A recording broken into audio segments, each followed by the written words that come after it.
Hello and welcome to a new video gambit. Today we're teaming up with Tim from Red Raptor Writes as we finish off this two-part series going over some of our favorite scenes from Spider-Man 2. Tim, take it away. Hey everyone, I'm Red Raptor Writes. If you want to see part 1, simply click on the card here or go to the link in the description. Like Video Gambit, I also do video essays on movies and games, so check out my channel. Now, on to more epic scenes from Spider-Man 2. Let's begin. Everything changes.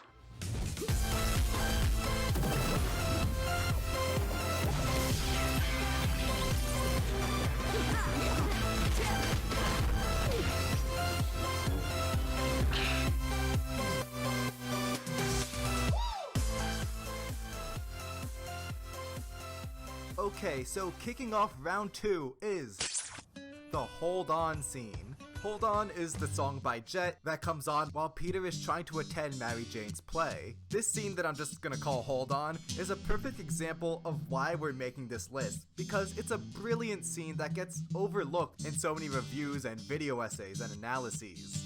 It's a short montage, but even with the little time it gets, it achieves so much, and deserves a lot more recognition than it gets. Once again, Spider-Man 2 has a perfect blend between humor, drama, and action that the MCU only wishes it could have. Then in the Hold On scene, we get one of the best shots in all of film. It's one of those shots that perfectly encapsulates the point of the entire movie in just a few seconds. It's this shot right here. Peter looking at the two suits he has hanging in his closet. One just a normal suit and tie, and the other one his Spider-Man suit.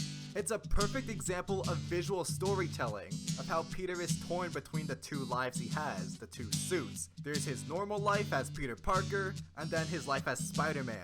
Which, again, it just shows the genius behind this movie, and why every scene is so amazing that we're doing this list to talk about these forgotten bits. Of course, I should mention the song that I named this scene after, Hold On by Jet.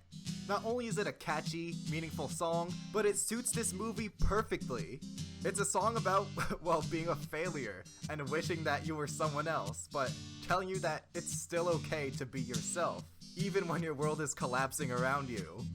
The way I take this song in this movie is that Peter's tried so hard to maintain being both Spider-Man and Peter Parker, to lead a double life, and he's failed constantly. Peter Parker never catches a break.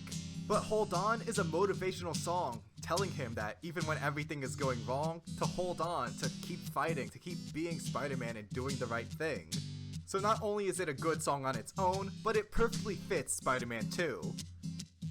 Wow, Tim, what a great sequence for kicking off this video. Now on to one of my favorite sequences, the Planetarium.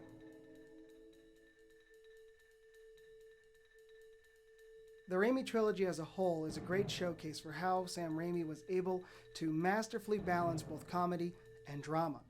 Whereas most scenes are dedicated to one or the other, the Planetarium is a perfect balance of both. And this is because it's bookended by confrontations with Harry, who both symbolizes the lingering problems Peter has growing in the background, as well as all of his current ones coming together at once to literally slap him in the face. We also get Peter constantly trying to get an hors d'oeuvre or catch a break, and when he finally does, it's an empty glass. An empty glass symbolizing the empty seat that he now symbolizes to MJ. Further emphasizing Sam Raimi's attention to detail are the songs played by the jazz band in the background, such as I Only Have Eyes for You and Love is the Sweetest Thing. Love songs, songs that symbolize the emotions Peter is desperately wanting to convey to MJ, but refuses to. He tries to give her poetry. The poetry that he recites to her is about an individual who seeks the love of a fair maiden, but is unable to attain it. But she is finally moving on, and that's because after Jameson is barking at Peter, asking him to take pictures of certain dignitaries, it all culminates with him having to take a picture of Jameson's son and his new bride-to-be, Mary Jane Watson. This is the lowest point for Peter in the film, and even if it isn't, it's where the most stuff goes horribly wrong all at once. And it is so well done. Man, that planetarium scene is rough. Thank you for covering that one, Chuck, because I didn't want to be crying myself to sleep tonight. Now for the next scene. Once again, I'm trying to spread the love here, giving Mary Jane more credit where credit is due. So I'll be talking about the scene I'm just gonna call I Don't, based off of Peter's quote. There's nothing more fun to do than quote the Holy Trilogy. This is the part of the film where Mary Jane calls Peter to come over, have some food, and talk about their feelings and all that's been going on between the two. Previously, Peter went to Mary Jane's play and then pleaded with her to take him back, telling her that he's not an empty seat anymore, that he's different, and he can be with her now. He was rejecting the life of responsibility, but he's grown since then. Mary Jane definitely shows her patience for Peter here. Either she's deeply in love with him or she's a total simp. I can't tell. But even after all that he's put her through, she's still willing to listen and open up herself. So here she is, trying to give Peter another chance to make up his mind and be there for her. But unfortunately for her, Peter has already gone through his character arc here. Peter Parker finally makes the sacrifice to give up his dreams and take on a life of responsibility again, being Spider-Man. This comes in the crucial moment where MJ asks him if he loves her or not, to which he responds, "I don't." Even though he clearly does, he's willing to give her up in order to do the right thing. It is this monumental decision that grants Peter his powers back. Yes, he tried to get his powers back before in the hilarious "I'm back" scene, but he failed to make the physical leap across buildings because he didn't make the mental leap yet. He didn't decide yet to give up Mary Jane and give up his dreams, but now that he has, he gets his spider senses back, and right in the nick of time because he would have been smashed by that car. Yeah, don't hurt Peter. Screw that. Wow, Tim. That scene truly is one of the most emotional and dramatic scenes in the entire film. Thank you for bringing it up. But now on to one of my favorite scenes, the elevator scene. Now this might seem like just a little comedic pause in between two sequences of drama, but I assure you, it is much more than that, because it is both a humiliating scene that is accompanied with some great dialogue that serves as a deconstruction of sorts of more stereotypical superhero tropes.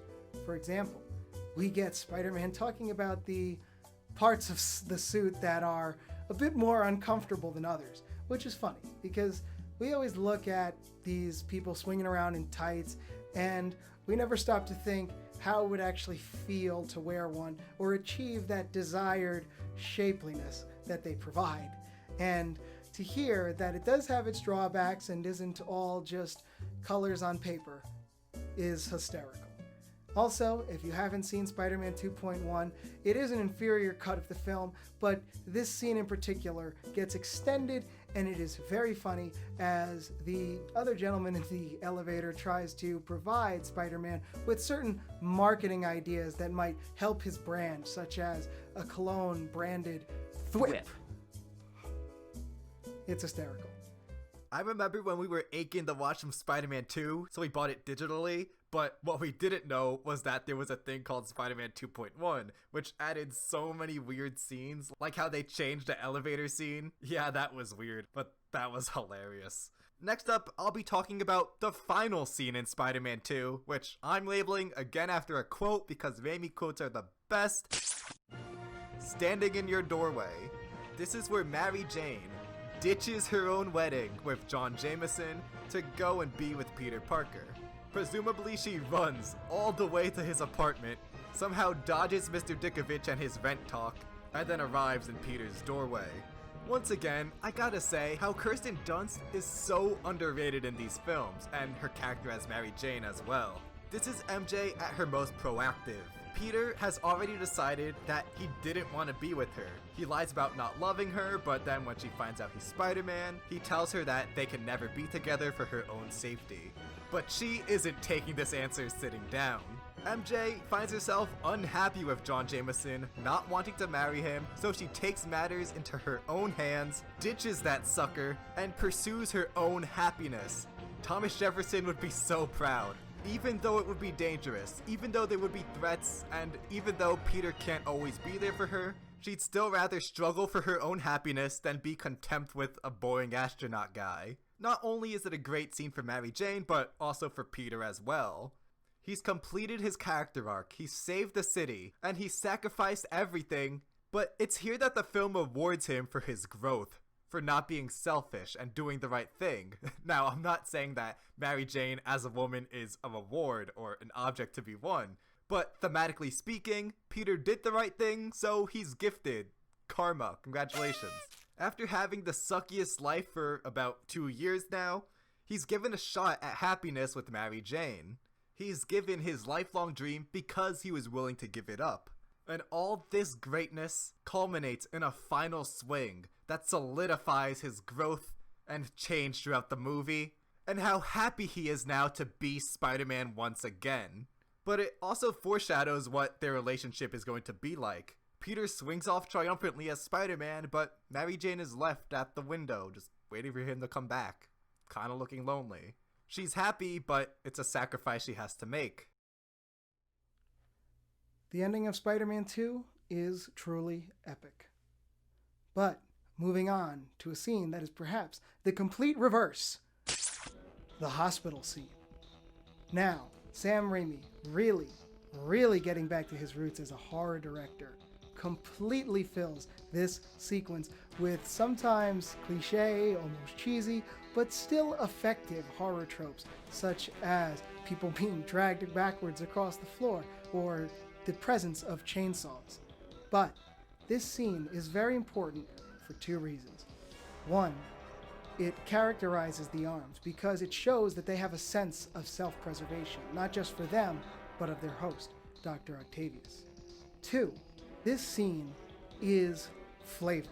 And when I say it's flavor, I don't mean it's just nonsensical violence thrown in there for the sake of referencing any other kind of horror movies that Sam Raimi was involved in. But it adds flavor. Why is it that some of the best superhero movies, and even in the MCU, the ones that stand out the most are those that are full of flavor?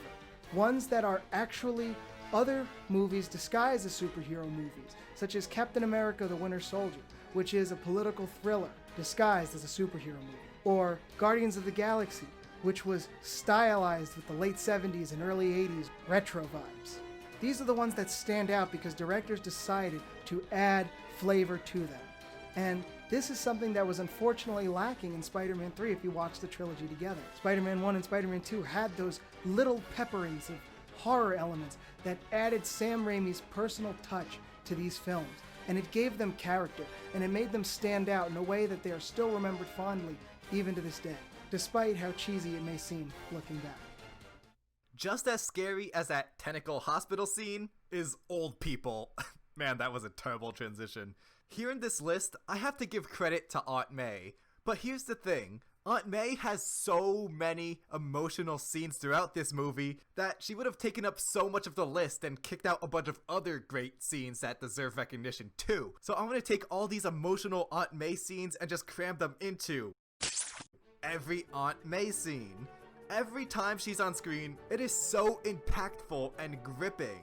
How did Rosemary Harris not win like 7 Oscars for this? Her performance was amazing here, and honestly, Spider-Man 2 is the best outside of the comics that Aunt May has ever been and will ever be. Ever since 2004, she's just had a decreasing role in the movies. Oh my gosh, MCU Aunt May, she's just a comedic relief side character who only gets maybe 5 minutes at most of screen time, and half of that is just being hit on, so it's like Evolution, but backwards. I have to talk about that bit where she's giving Peter the $20. Just this small exchange is so heart-wrenching. Peter sees that her house is being foreclosed, she can't afford it anymore, and he's also having financial problems, so he can't help her. But when Aunt May wakes up, she's still willing to give Peter $20. And what I'm just realizing is a true example of sacrifice. Man, Aunt May was the OG. Then, after she forces him to take the money from her,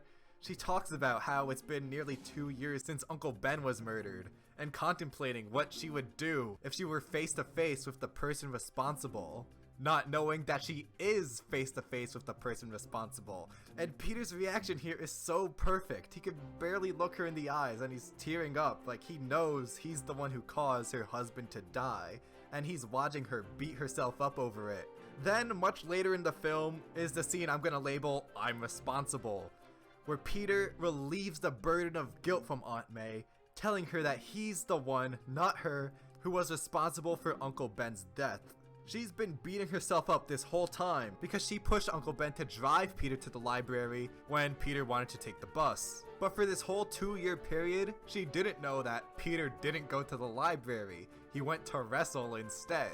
And she also didn't know that he could have stopped the murderer before it happened. And Rosemary Harris's performance, her face, says it all. She's speechless. She has no idea what to think. She can't do anything but walk off and clear her head. She's not just your archetypal grandmother figure who's always there to bake you cookies and give you a lecture. No, she acts like an actual person and sometimes breaks the mold, like right here. Which then brings us right to the backyard speech. Easily one of the greatest speeches given in film. It blows all those sports motivational speeches out of the water as she talks about heroes who inspire others. How heroes are needed. She apologizes for what happened in the previous scene and then goes on to give this great speech. Once again, showing how much she loves Peter, but also how human she is herself.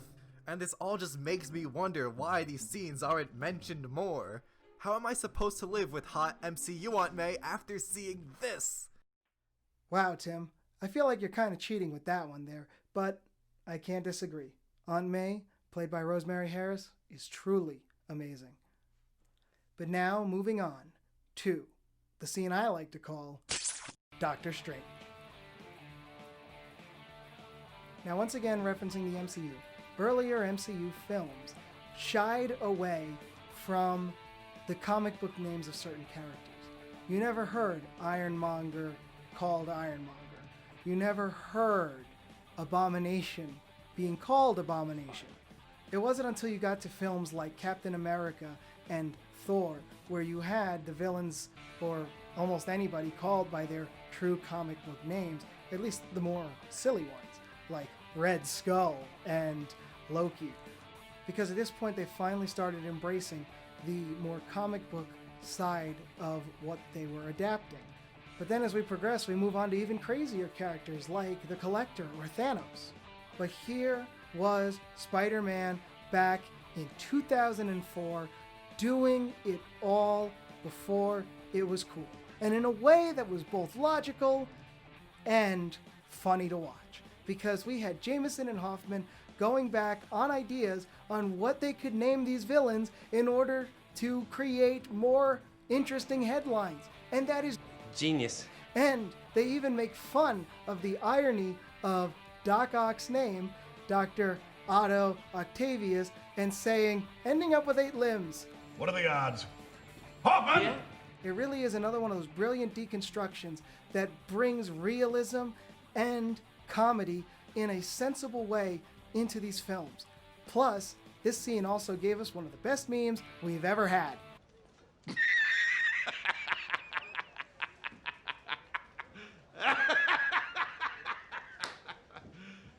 You serious? Tim, carry us into the next one. Oh, J.K. Simmons is so perfect in this movie. I really do hope we get a Sam Raimi Spider-Man and Doctor Strange crossover. Fingers crossed, guys. So now for the final scene I'll be talking about, stopping the train. Now, Video Gambit already covered the train fight, but this whole stretch of movie is so good that we had to break it up into 2 parts. Spider-Man stopping the train. Man, I keep saying this, I really need to stop, but it's one of the most beautiful scenes in all of film. Once again, stopping the train itself is action-packed and has that nice blend of comedy, but once he passes out, it really becomes a tearjerker. The passengers that Spider-Man just saved catch him from falling and lift him to the back of the train car. Of course, there's your typical Jesus imagery, a regular, down-to-earth man who gave his life to save others. It can be overdone sometimes, but here it fits very well. This second half of the train sequence is very similar to the scene in the first movie, where there's a villain who's trying to get Spider-Man, but the New Yorkers step in. They band together to stop this threat. This scene was added to the first movie after 9/11, and definitely left its mark on moviegoers, but it comes back around here and it's just as good as it was back then. What this scene really emphasizes is that Peter Parker is just an average guy like them. They're all average New Yorkers helping out another average New Yorker. Yes, he has spider powers, but he's no different than anyone else. One of the passengers even remarks, "He's just a kid, no older than my son." He's not part of some special heritage that can use the spider venom and get powers. He's not Tony Stark's pet project. No, he's just an average guy like you and me who's doing the right thing, helping one another out. For 2 years of being Spider-Man, Peter's been putting his life on the line constantly sacrificing his own personal life to help other New Yorkers. One of the reasons this scene is so beautiful is that here they're doing the same thing for him. They're willing to put their necks out on the line, they're willing to confront evil Tentacle Man in order to save a brother. After being crapped on for an entire movie, the people of New York are able to show their appreciation and pay him back. Through their actions, they show him how much all his efforts have meant to them, how helpful he's been, and how important he is. Spider-Man isn't doing it for the thank yous, it's really touching when he gets them.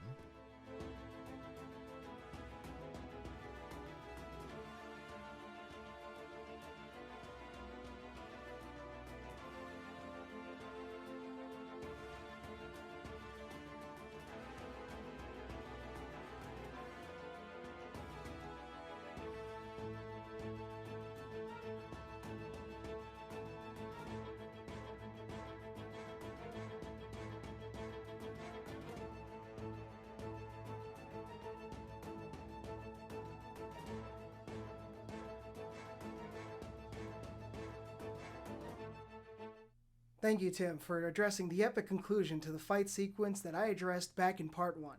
But now, it is time for my final scene. The birthday scene. This scene, to me, is one of the sweetest and saddest in the entire Raimi trilogy. Peter, broken, feeling alone, heads back to Aunt May's after the amazing pizza time sequence in the beginning, to not even remember that the special occasion to which he is attending is his own birthday.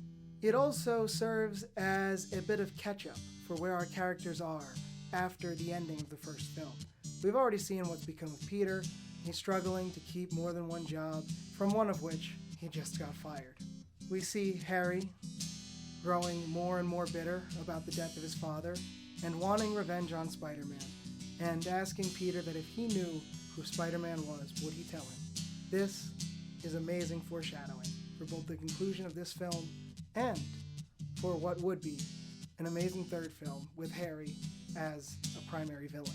We see that MJ is still longing for Peter to come around, but sadly Peter says he doesn't have time for girls right now.